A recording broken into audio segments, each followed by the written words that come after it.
Well, you have questions and we have answers. Our previous buyer and seller question webinars were so popular and so many questions came in that we thought we'd do it again. So I'm Lauren Rebecca with the Mills team, and I'm here with Mike Adams, Sue Mills, Christine Sweeney, and Katie Mills. And our other partner, Sarah O'Neill, is not here today. She's feeling a little under the weather, but we're happy to answer some of your questions. And maybe if you keep sending them in, we'll just keep doing it. So I'll kick us off with the first question, and then we'll go around the table.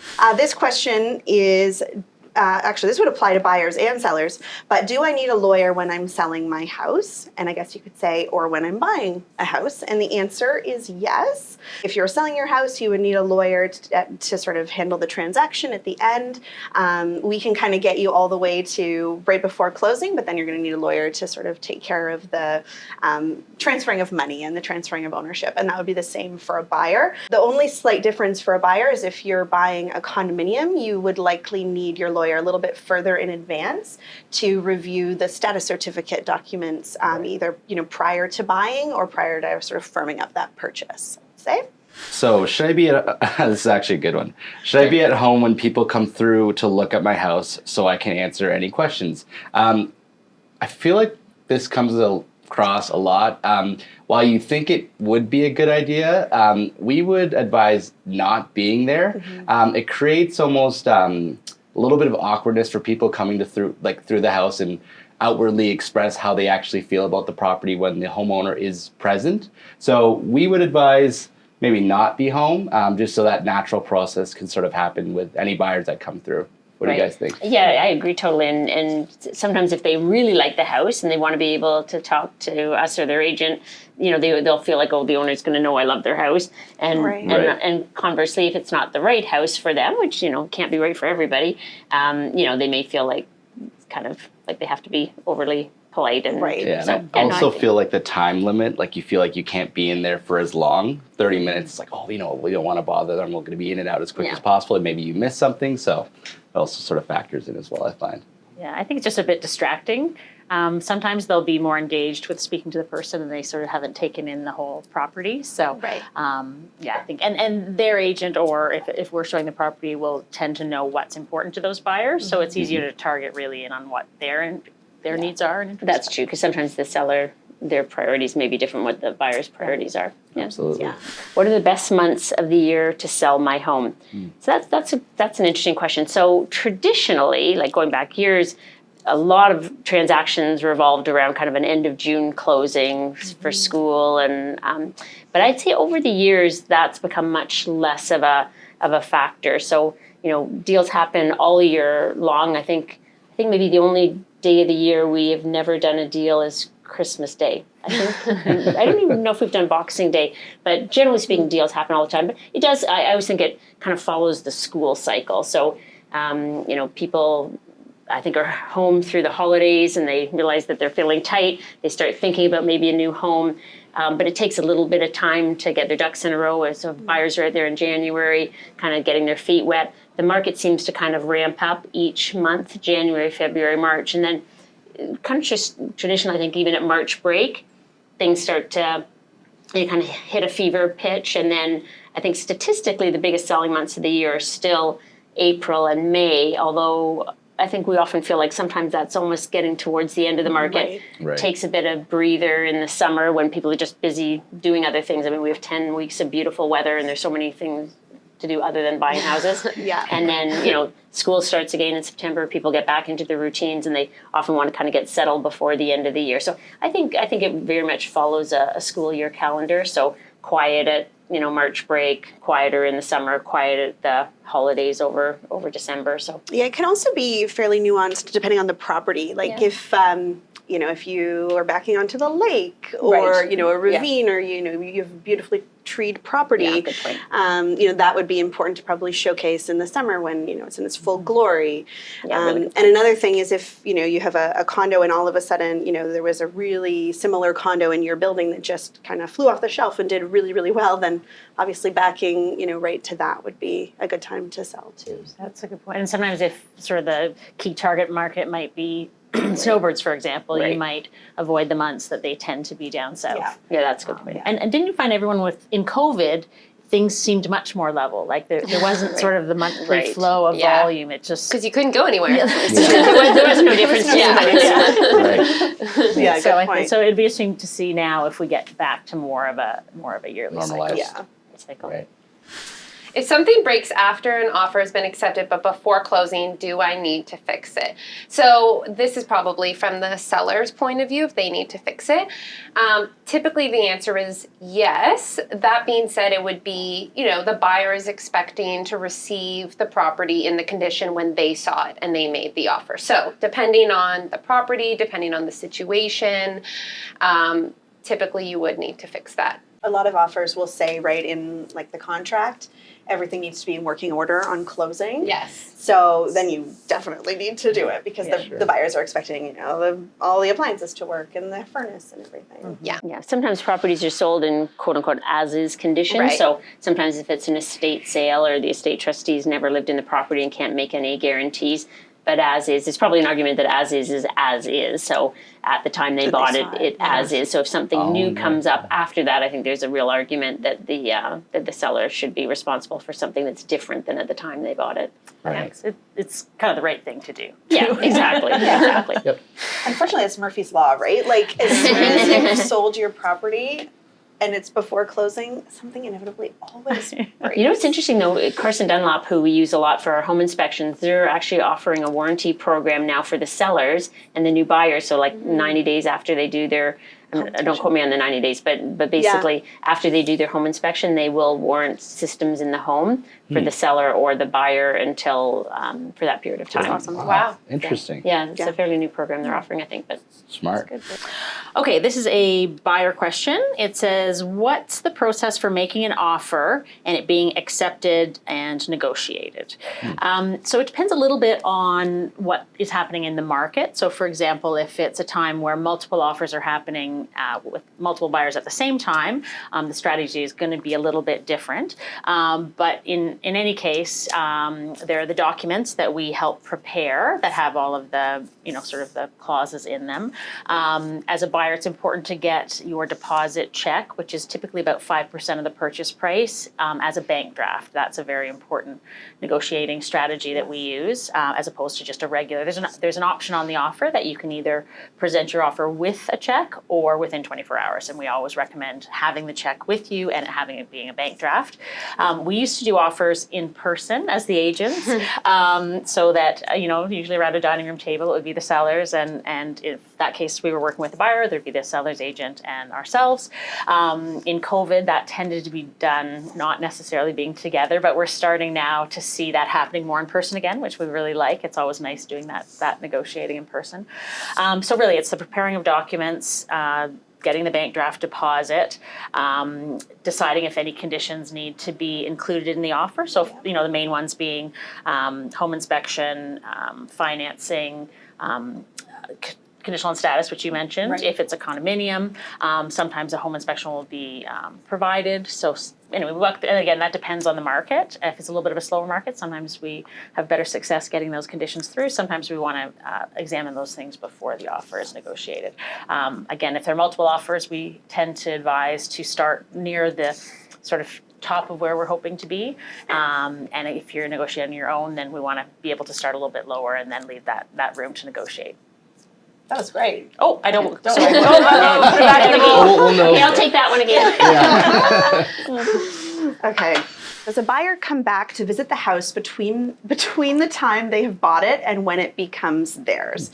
Yes. So typically in an offer, a buyer will request what we call revisits to the property, and it can often be, if you've got a 60-day closing, let's say, which means 60 days between the time you've bought it and then when you take possession, they may ask for 2 or 3. Sometimes, if the house is vacant and they want to do a big renovation, they might ask for, up to 6 revisits. But, that's determined during the contract and the negotiation phase. And so however many they've, put into that contract is what they're entitled to come back, and they can bring family, they can bring, contractors and consultants to do do measurements and all sorts of things.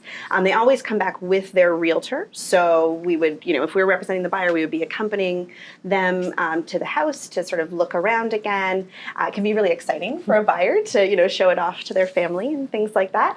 And a lot of times, one of those revisits gets saved, till right before closing, and a buyer would like to do that then just to, make sure, to Christine's question, that everything is working and that, kind of all the possessions and the contents have been removed from the property, and they'd like to test the appliances and make sure that everything's good to go right up until closing. So that's a revisit for you.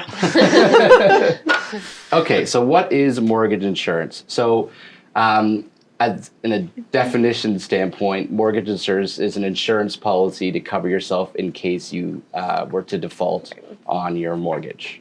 If you're to pass it, often if you're to pass away, right? Or actually, it's kind of interesting. There's kind of two mortgage insurances, Yes. right? One is a CMHC mortgage insurance, Right. and the other is Almost like a life insurance on the mortgage. It's Yeah. interesting. I'm not sure which one. Yeah. Yeah, Why it's don't you a talk about the broad- one that Yeah, you were you were talking talking about? about so CMHC. Okay. Yeah. So if you pay less, if you put less than 20% down, you are going to pay CMHC. There's benefits to doing both, but usually, first-time home buyers, if you don't have that significant down payment, you would be paying what is mortgage insurance, in this case, CMHC. Right, so it's kind of a one-time fee, and it only applies to properties under $1 million. Right. But anything over $1 million, you have to have 20% down, and it's not eligible for CMHC mortgage insurance. But if it's under $1 million, if you're putting less than 20% down, then you pay a one-time fee for that insurance. Right. And then It's like a sliding scale on how it's Right. calculated, and it's added to your mortgage. So you don't have to come up with the cash Right. on closing. It kind of just gets tacked on, but it makes your monthly payment a little bit higher. right. Right. And then why don't I talk about the other kind of mortgage insurance? Because I honestly don't know what the question was. So the other mortgage insurance is when you take out a mortgage, usually whoever is providing the mortgage will give an option of you buying an insurance policy basically on that mortgage. So it's almost like a life insurance on your mortgage. So if you buy a property for $1 million and you have a $700,000 mortgage, if you buy mortgage insurance, if you pass away, basically your mortgage is paid off. So it's hopefully you don't pass away, and hopefully you never need it, but it's not a bad kind of tool to help your family, especially if you're young and you're starting out, you have dependents. But the thing that's sometimes insurance brokers will suggest getting just traditional life insurance, because the problem is as you pay down your mortgage, the value of that insurance goes down, versus if you were just going to buy a $700,000 term policy, Right. even once your mortgage is paid down, you still have $700,000 worth of life insurance. So that's the disadvantage of kind of mortgage life insurance. And it also gives your beneficiaries the choice of how to spend the money. Right, So yes. if you buy the insurance, it will pay off your mortgage. Whereas, for example, if your spouse passed away, it might be more helpful to keep the mortgage in place and use the life insurance for other things. Yeah, that's a kids' good point. school or whatever your expenses might be. So, and it's good to really talk to your mortgage person or your insurance person as well, so that you're not working against each other, and they can look at your whole situation and decide what's best for you. Yeah, Yeah. exactly. We wear a lot of hats. Exactly. Okay.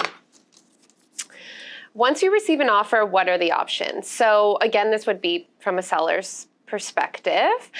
When you receive an offer on your property, your option really is to accept, counter, or reject. So depending on the situation, if there are multiple offers, if you like the offer, looking at everything, not just the price, of course, it's going to be the closing date and the conditions and whether they've brought a deposit with their offer as well. All of these things would be considered. And then from there, you would decide whether you're going to accept, reject, or counter. Right, and if you have two offers at the same time, you can't obviously counter two offers, because if both buyers accept your counter, Yes. you've sold your house twice. But in that case, if you're lucky enough to have more than one offer at the same time, you can kind of evaluate both offers. And then what we tend to often do is, go back to both buyers' agents and say, okay, this is what's strong about your offer. These are the things, if possible, is this kind of your ideal closing date? So things like deposit, price, closing date. We'd probably talk to the various parties and just say, is this your final position, or would you like to make any improvements? And then ultimately the seller has the exact same choice. Do they accept one? Do they reject them all, which would be very unusual? Yeah. Or do they, kind of counter one offer? But again, in a multiple offer situation, it's less likely to counter one. You tend to talk with the parties and then accept the best offer. Yeah. This is a good one. As a seller, what should I do ahead of time to get my home ready for sale? Should I paint or recarpet if someone is probably just going to change it anyway? Such a good question. I would say most of the time the answer is yes. Buying a home, even for the most practical of people, is a very emotional decision, and they really have to be able to picture themselves there. So it's most common that when we are selling properties, some of that work gets done, whether it's paint, carpeting. I would say those are pretty common ones, not necessarily a huge expense relative to the home, but it keeps everything fresh. And even if somebody wouldn't have necessarily, we help advise with those decisions, so it'd always be very neutral. Sometimes things are already in great condition and then sometimes you don't have to do any work at all. We'd only recommend work if there's a significant payback for doing so. But sometimes you can spend a little bit of money and it can have a great, a 4-time return. So in that case, we would suggest it. Or if something is clearly in need of replacement, that's sometimes a good time to make those repairs or updates, because sometimes they'll scare away some buyers. So we're trying to maximize your return and maximize the appeal to the most people possible. So we find those things are typically helpful to do, but it's a case-by-case basis that we would make those recommendations. Yeah. I think you're right. It's such an emotional, visual process when buying a house, and so many people make even decisions based on photos, whether even they're going to come look at something. So, I think we always say kind of painting, flooring, and staging are the 3 things that have the biggest payback. And just painting fresh neutral colors, and flooring if either hardwood needs refinishing or sometimes replacing, or carpet needs replacing if it's kind of worn or threadbare or just a color that nobody would probably do today. Yeah. And that's why we've implemented staging as part of our service, because it's so important just to showcase a home, just to have things nice and neutral, and it's.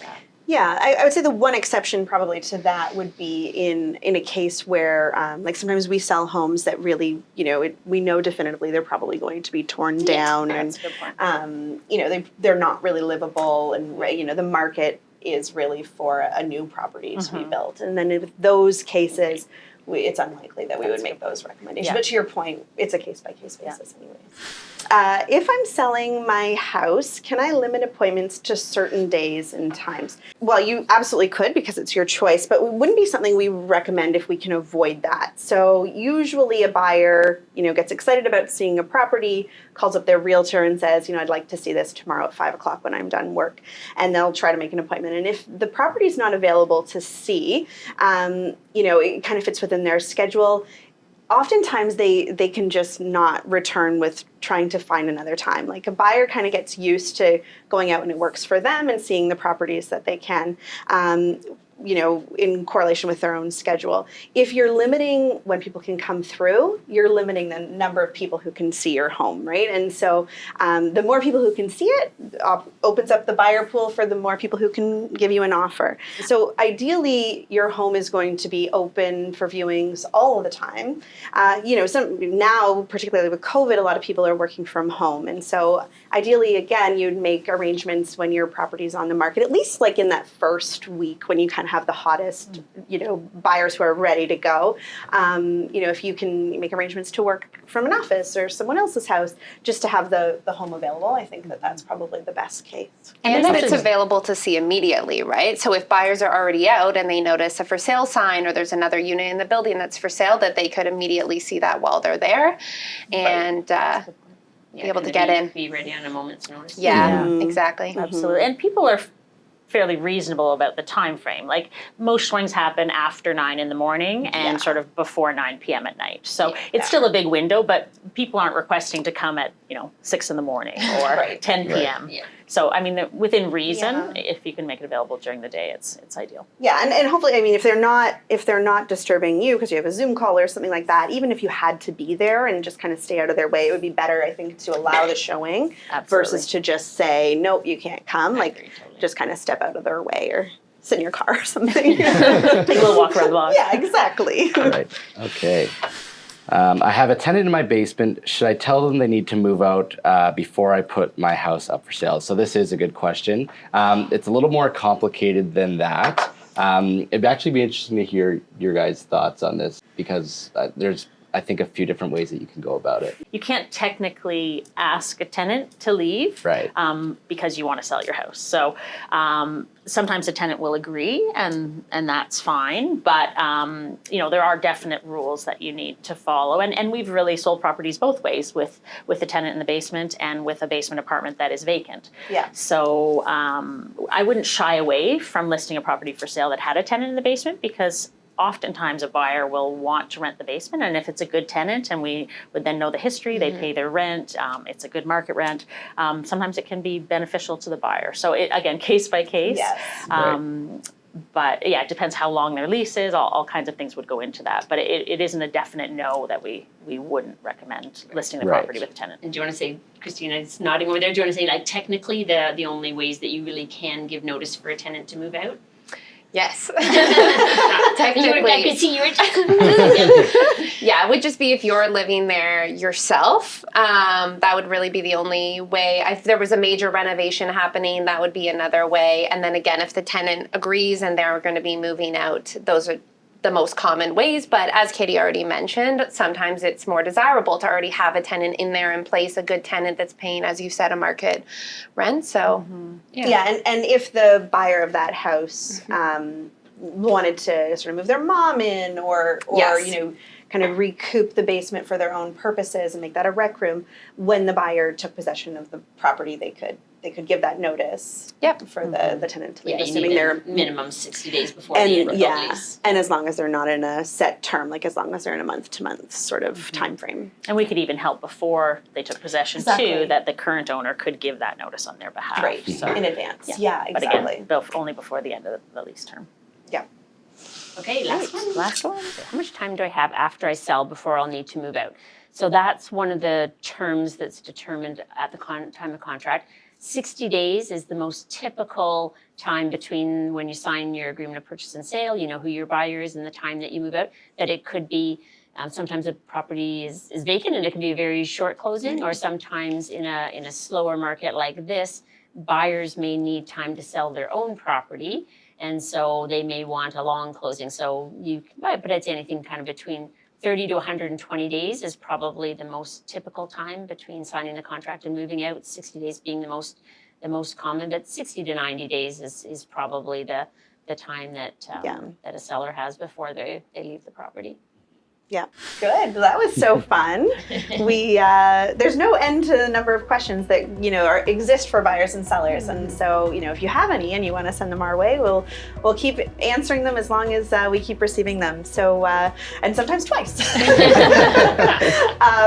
But thanks so much again for watching. If you like what you're seeing, please comment below. Click the subscribe button if you'd like to see more of this content. And if you ever have any questions that maybe you don't want answered publicly on a webinar, feel free to reach out to us by email or DM or any other way, and we'll be happy to answer them. Thanks so much.